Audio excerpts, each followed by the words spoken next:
What's going on, everybody? Welcome back. We're going to be doing a running back tier list. We just hit quarterbacks, so we're going to be doing running backs now. Season starts on Thursday, so let's get some call outs and some I called it moments out here, out for you guys. I organized the tiers into offensive player of the year, not winner, but candidate, elite options, stud options, starters, and okay. I don't think there's really bad backs in the league, honestly. I think most of the starting ones are pretty good. So I'm going to kind of just go about it and kind of rank it. I also have a top 10 in here, so you'll kind of see how that formulates towards the end of the video. But nonetheless, let's get straight into it. Aaron Jones, I have him as an elite option. I think he's going to be a great safety blanket for Jordan Love this season. He's a great receiver at the backfield, and he's very capable of pass blocking. He's a great runner in space and in between the tackles. He's took over that backfield since 2020, and he hasn't looked back. I love Aaron Jones. Key him in for another big year behind a very solid Packers offensive line and a pretty weak defensive division. And Alexander Madison, I'm going to put him at a starter. He's one of those guys where everybody's like, what if he was to take over what if he could start somewhere? He could start somewhere. He should be able to, not be a backup and start somewhere. Here he is. I don't think he has the burst or vision that Dalvin Cook had when he was out in Minnesota, but when you did fill in for Dalvin Cook, he was very solid. Vikings don't have a very inspiring offensive line, but I do like their offense in general. I feel like in totality they could get him out in space and kind of just get him a lot of passing work, and he could be very solid. So I'm going to slide him at starter, but he could prove me wrong and move up to stud because he's just taking over that Dalvin Cook role. I don't think he's as good as Dalvin Cook, so I'm going to have him down here at starter. Alvin Kamara is a stud.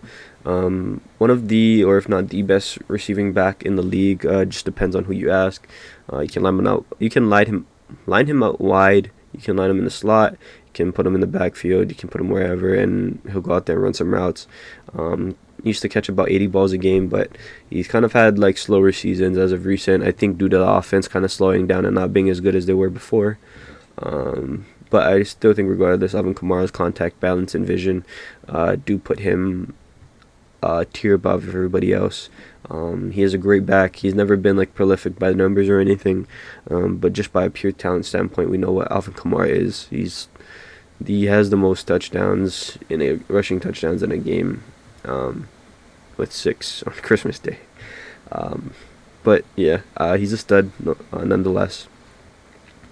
I'm gonna slide him in with Aaron Jones at elite. I think he, like Alvin Kamara and Aaron Jones, is a great receiving weapon. He's a solid rusher, but he gets a lot of opportunity because the offense has been so good since Justin Herbert has taken over.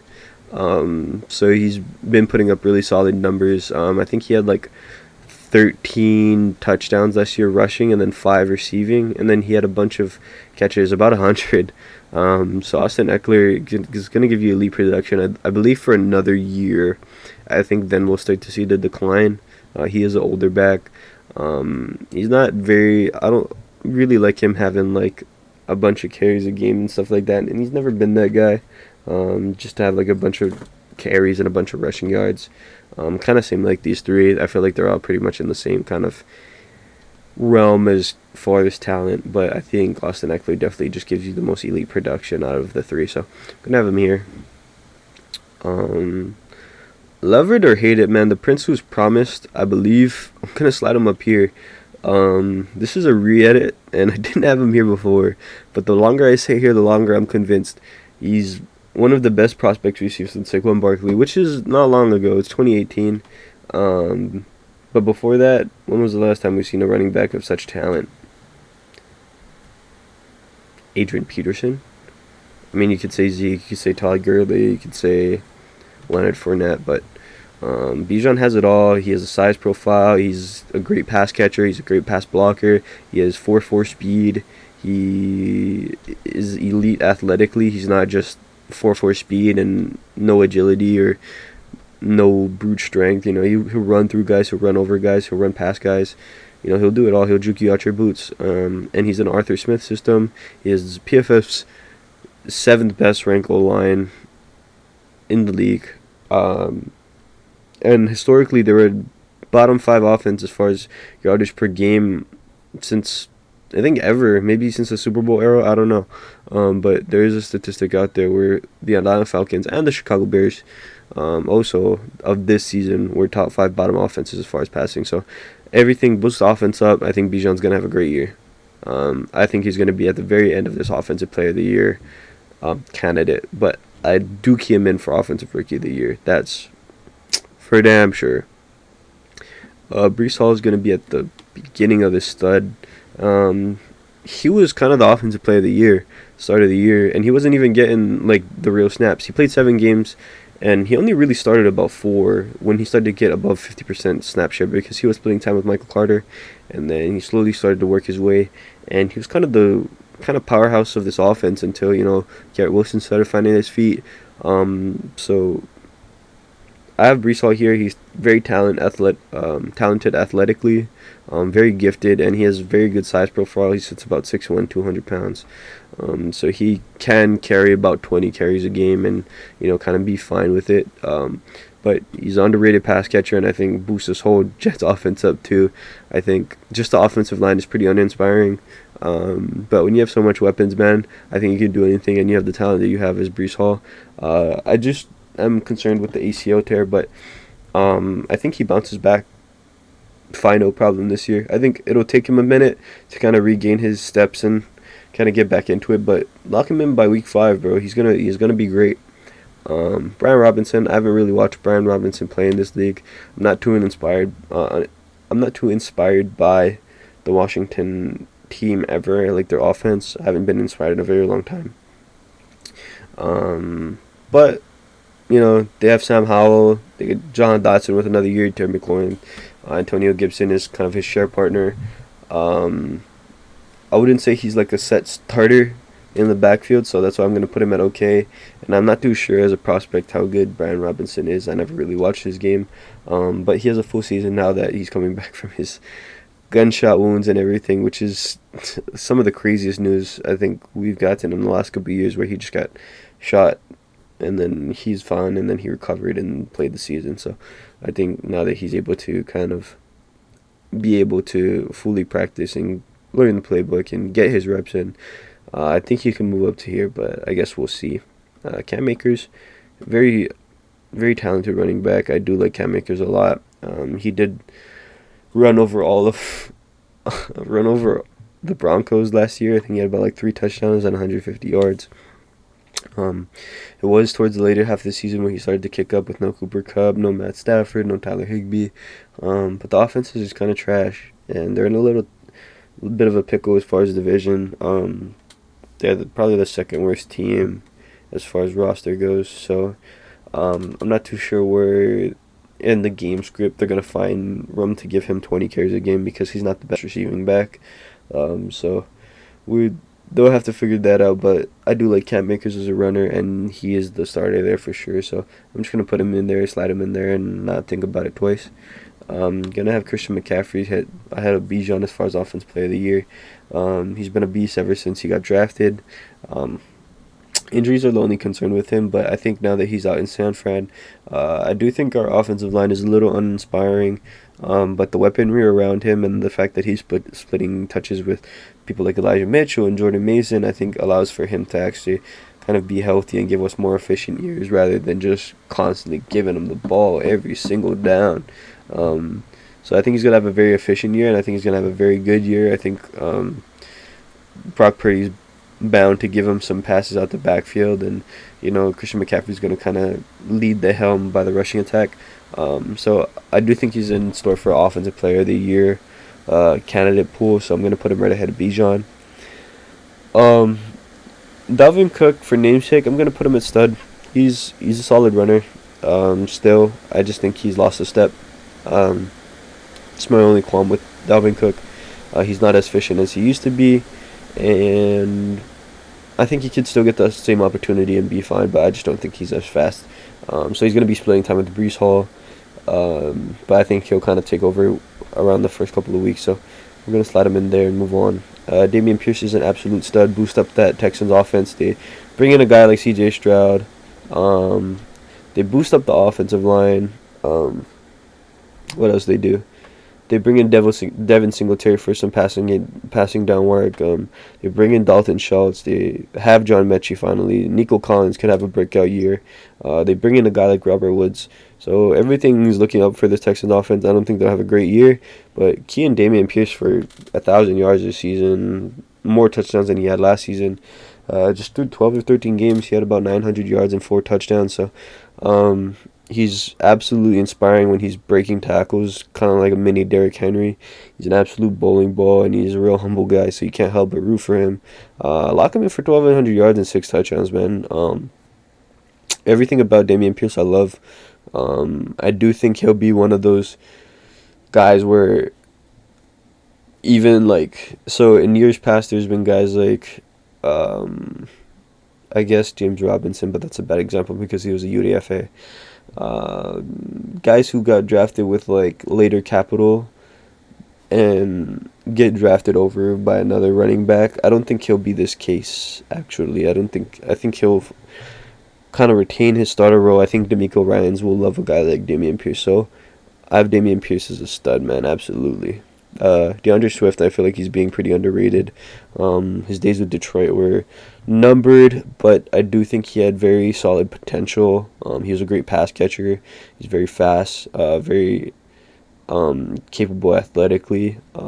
He wasn't breaking tackles or nothing. He kind of suffered as far as his ball carrier vision. He didn't have the greatest, but he had a solid offensive line up there. So I think he has the best offensive line in the league now. So that's an upgrade, and then he has probably the best offense, or if not the best offense that he's moving to. So if he stays healthy, he's gonna have a bunch of rushing touchdowns, and don't look back, man. He's gonna have a very solid year. Demon's not the clear-cut starter there. Jahmyr Gibbs is still there. They drafted him with the 12 overall pick, so why wouldn't they start a guy like Jahmyr Gibbs? Demon's a very solid runner, though. He's great for Chicago, and I think he's going to be very talented here. Just very good complementary back to Jahmyr Gibbs, when Jahmyr Gibbs is probably going to be the longer yardage kind of guy, and he's going to be able to get the passing role. So I'm going to have Demont right here because he'll be that goal line back and that short yardage kind of guy, I believe.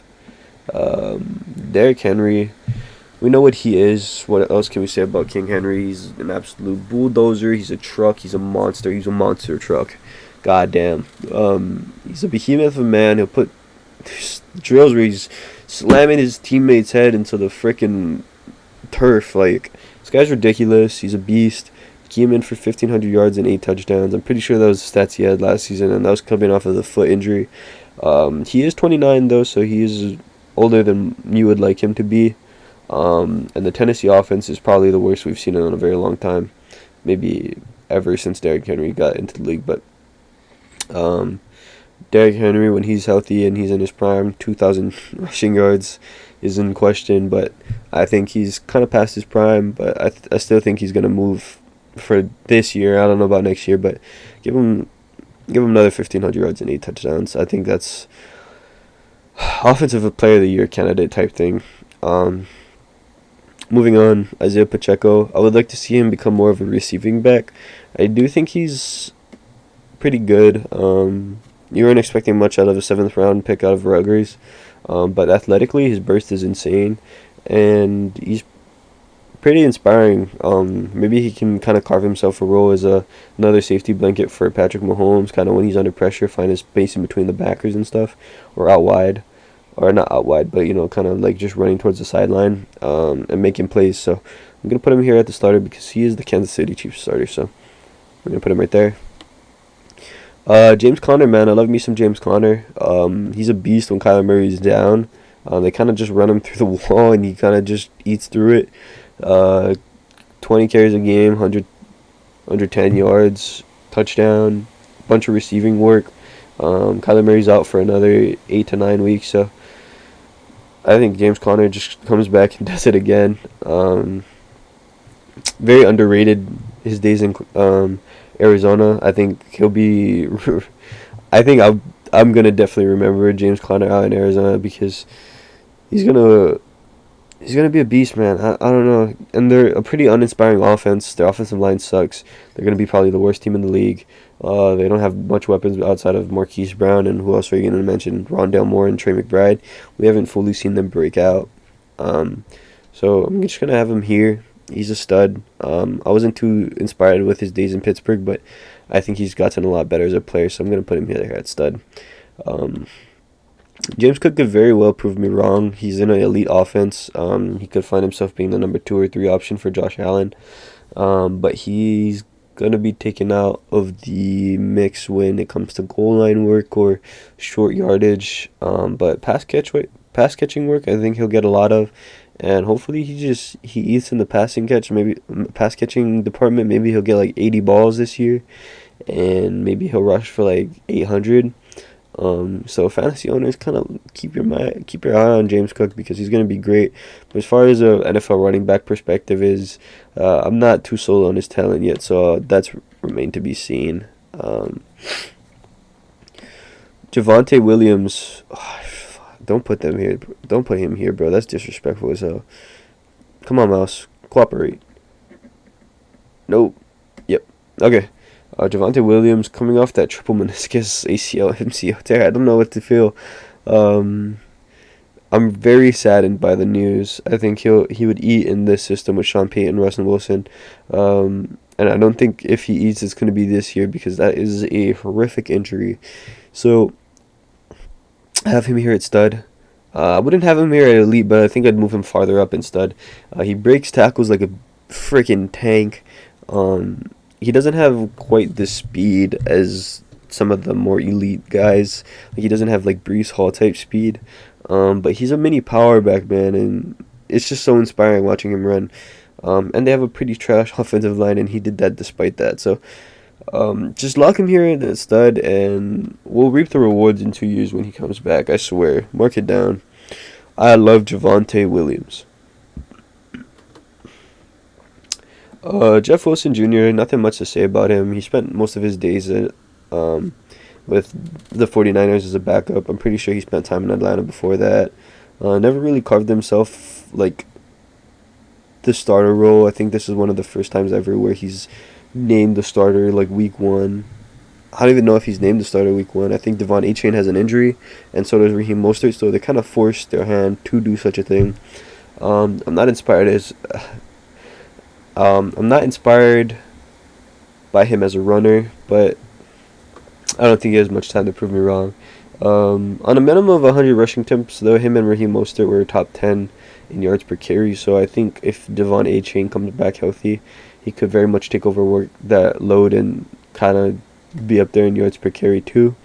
Not going to spend forever on Jeff Wilson Jr., man. J.K. Dobbins, very talented runner. I think he was probably the most efficient runner his rookie season. I think he ended the season when he had like 6 yards per carry, and that's freaking amazing, man. Now he's a year removed off of his big injury. Lamar Jackson has weapons. Lamar Jackson's healthy, and they play in a pretty stout division. But I think regardless, him and kind of that tandem of Lamar Jackson is going to be kind of tough to get past for NFL defenses. So look for a lot of read options and RPOs and this and that. I think he's due for a very big comeback season, so I'm having him slotted over there. Joe Mixon, he's been a bruiser throughout his entire career. He isn't very much of a juke agility guy, but he's solid. He'll break a bunch of tackles.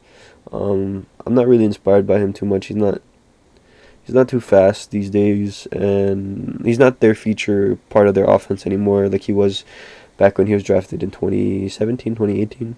I think it was 2017. So I'm going to have him here. Came in for a bunch of touchdowns, but not a lot of yardage. I think he's going to just vulture a lot of touchdowns from the passing offense, and that's just going to kind of be his thing. I think he's out in a year or two out of Cincinnati. So going to have him here for the season, but I don't think he's that great, me personally. We're going to slide Jonathan Taylor here at stud. I'm going to have him actually, because he's spending 4 games, he was actually higher on my list, but he's spending 4 games on PUP, and who knows how longer he'll spend on there. So I'm going to have him in the back end, but we know what he was 2 years ago. He was consensus number 1 overall pick out there. in the Colts. He's a great runner. He's a great pass catcher. He has the size profile to be a workhorse back, and just believe his talent, man. I just feel like the Colts are kind of harsh on him in this situation, unfortunately. But when he comes back, man, y'all gonna feel it. Josh Jacobs, I think in my mind I had him up there with Nick Chubb last year as far as best pure rushing standpoint. Breaking every tackle, juking around everybody, just taking them to the house. He was just an absolute cannonball, and he was a speedy little cannonball at that. He was the engine for this offense, and you thought Devontae Adams would be. Devontae Adams had a very solid year this year, but Josh Jacobs was kind of at the helm of that, kind of just giving teams the work. I remember those games against Seattle.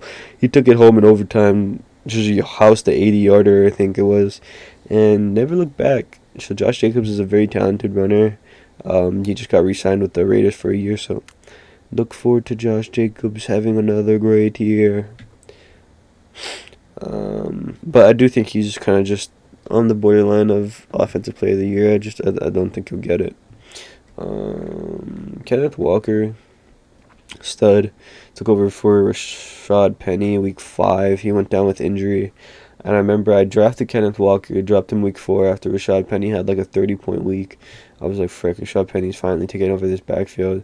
I don't know why I dropped him. I think I just got kind of sad. And then I picked up some guy that didn't even matter. And yeah, that was the story. Kenneth Walker ended up rushing for over 1,000 yards and kind of just being their bell cow back. I don't think they'll do that season now that they drafted Zach Charbonnet. And I don't know how big of a role Zach Charbonnet is going to have. But Kenneth Walker is a talented runner. His burst is absolutely insane. He might be one of the fastest backs in the league. And Seattle got themselves a good one, man, unfortunately. Khalil Herbert, solid runner. Very fast, very agile. I wouldn't say he's the greatest when he's running between the tackles, but get him out in space, get him in the passing work, he'll be great. He was the most efficient runner last year, averaging about like 5.7 yards per carry. So shout out to him. Kind of just showing what he can do out there in Chicago. And he also splits the backfield with Justin Fields, who in himself is like a running back in the way that he's a threat. So the defense is also keying in on Justin Fields. So it'll allow probably Khalil Herbert to have another big year. Miles Sanders is going to be a workhorse out in Carolina. He got the most opportunity he probably had with the Eagles last year, and he did very well. He was top 5 in rushing yards, and he was a very good runner. I did like Miles Sanders coming out of Penn State, but I feel like he never was given a chance to be a featured player in an offense, so now he gets that opportunity out in Carolina, so hopefully he has a great season out there. Najee, I'm not gonna super hate on Najee and put him in okay. But I don't think he's that talented, man. He's a big bruiser. He'll stiff arm a guy, truck a guy, push a guy on his back. But his ball carrier vision is very bad at times. He doesn't have elite top speed. He doesn't have great burst. He isn't very agile. And he kind of just is a workhorse monster. Like, he'll just take a bunch of work. And he's not a very efficient runner. He's super uninspiring when he runs. You just don't even trust him to pick up the first down unless it's like 3rd and 2. And even then, you're just like, man, I feel like my cousin could pick up this fucking first down. I don't know. Nah, I'm just playing around. But Najee Harris, I've never been too inspired by his talent. I hope he can prove me wrong, though. I love watching good football. So, Najee Harris, if for some reason you're hearing this, I love you as a person, man. But I'm not just really too high on you as a player, and it's nothing personal. Not like you'll hear this, but there's that. But yeah, we're Carlson Monster out there in Pittsburgh, so expect him to have like 250 carries, and kind of just being up there as far as production goes. Nick Chubb, I think he is my biggest Offensive Player of the Year candidate. And this is not an Offensive Player of the Year candidate list, but this is a running back tier list. But if anybody's going to win it, it's Nick Chubb. Most talented pure rusher in the league. Doesn't catch balls very often, so that's why I think somebody like Saquon or Christian McCaffrey could gap him. But he's out there. No Kareem Hunt. Top tier offensive line. weapons out the wazoo. You got Coop, you got Elijah Moore, you have DPJ, you have Njoku, and then you have Deshaun Watson at the helm. If Deshaun Watson comes back into full form, oh man, Browns offense is gonna be kind of cracked. And Nick Chubb is the featured back, so Nick Chubb's gonna have like 1,700 yards and fucking 20 touchdowns. No, maybe more close to like 16. But Nick Chubb's gonna have a very great year this year. That's for sure. Rachaad White, in the small sample size he gave us, he's just pretty okay at everything. I think his lack of receiving threat is kind of scary to me. Like, he's not a very good receiver. He kind of just got a lot of receiving opportunity when he was in the game, and even when he was in the game, he didn't produce much numbers. He had about the same as Breece Hall, and Breece Hall spent like half the time he did. I think Rachaad White started about 8 games, so there's that. But the Bucs offense could be better this year. They were very bad last year, so I think they could take a step up and kind of just elevate everybody just a little bit. Getting a year of Chris Godwin again, and then Mike Evans might be spending his last year there. Offensive line is back and healthy, and then Baker Mayfield under center. I feel like a lot of people are kind of just shitting on Baker because it's the trend, but I don't think Baker's as bad as people make him out to be. So I'm gonna have Rachaad White as a starter. Stud. Ramondre Stevenson is a stud. He was the most inspiring offense of that Patriots offense last year. Rushed for 1,000 yards, caught like for 400, and he like took in like 10 touchdowns total or something like that. He's just a bell cow back. Now that they're signing Zeke, it makes me personally feel a little bit better because Ramondre isn't going to be so tired. I think he still is going to have up to around 250 touches this year. Less rushing, more receiving. But given the opportunity, I think he's probably just going to get 1,000 yards again. So Ramondre, I do think he's a stud. I don't think he's a top 10 back in the league, but he very much could have a top 10 statistical season next year because he is the only inspiring piece of that Patriots offense. So I'm keying him in there. Saquon Barkley I'm going to have at 2 because he's a very talented rusher and receiving back. I think he's the mix of these two in a perfect world. And I think he's just in a worse offense as Nick Chubb. Like, if Nick Chubb and him swap places, I'm having Saquon every time. But last year they were stacking boxes out the wazoo. They were keying in on Saquon's run, which allowed Daniel Jones to rush for about 600 yards. So shout out to DJ for taking advantage of that. But they get Darren Waller to come in. They draft Jalen Hyatt. They have another year of Daniel Bellinger.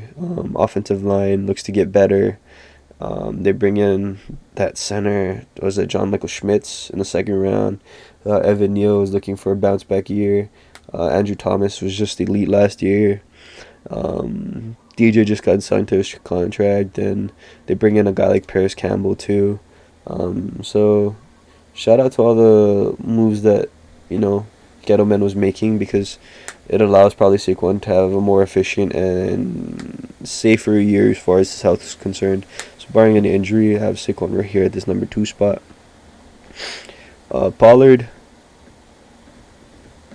gonna slide him in here. I think he's very talented. He's a lot bigger than people give him credit for. He can tank a lot of hits. He can break tackles.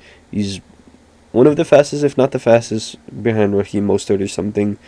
But as far as starting running backs go, he might just be the fastest in the league. His burst and vision is insane. I think he's in a great offense. I think he's going to shine. The only thing that concerned me was his injury last year, but reports for the last 2 months have all been saying good to go. So lock him in for a great year. And he's a great receiving back, so I think he's just going to be one of those weapons you have to look out for out in Dallas. So shout out to Tony Pollard. I'm not trying to glaze Dallas, but, got to give the man credit when it's due. And then Travis Etienne here. Great acceleration, great top speed. I feel like I've been saying this all the time. I don't think he's as good as I thought he was coming into the league as a receiving back. I had him last year and very pancake hands, and he was also very inefficient in the red zone. So that's why they bring in a guy like Tank Bigsby. But I think he just got very unlucky, and I think another year of this offense kind of solidifying itself and becoming like a stout offense. I think we can really see Travis Etienne shine. So I'm gonna have him here at stud. That's gonna run on my list though. I think this is a pretty balanced list. I'm just gonna adjust these guys on the way that I like them. Yeah. Okay. So that's my stud stars and okay list. Kind of look through it. You kind of just figure out. I did not mean to go for a 5-5 split. Last time I went for a 4-6 split. But this is kind of revised and edited. So I'm gonna have Jonathan Taylor here at 10, due to him being on the pup and being on the Colts. I don't know how much time he's gonna miss. I don't like Jim Irsay kind of dealing with his lifespan. Aaron Jones at 9. I have Austin Eckler at 8. I have Tony Pollard at 7. I have Josh Jacobs at 6. I have Bijan Robinson at 5. I have Derrick Henry at 4. Christian McCaffrey at 3. Saquon Barkley at 2, and Nick Chubb at 1. So those are my top 10 RBs going into the season. I think that's a great list. I think that Bijan, I'm gonna get a lot of flack if he doesn't have a good rookie year. But I'm gonna put it up because that's what I believe. It's kind of a prediction, so look forward to that. But yeah, can't wait for the season to start on Thursday. I hope you guys are excited. Let me know what game you're most excited for week 1 and who you're excited to see to play. I hope you guys enjoyed. I'll be back to make my wide receiver list before the season starts. And you guys have a great day and rest of your night whenever you're watching this and wherever you're watching this. Peace out.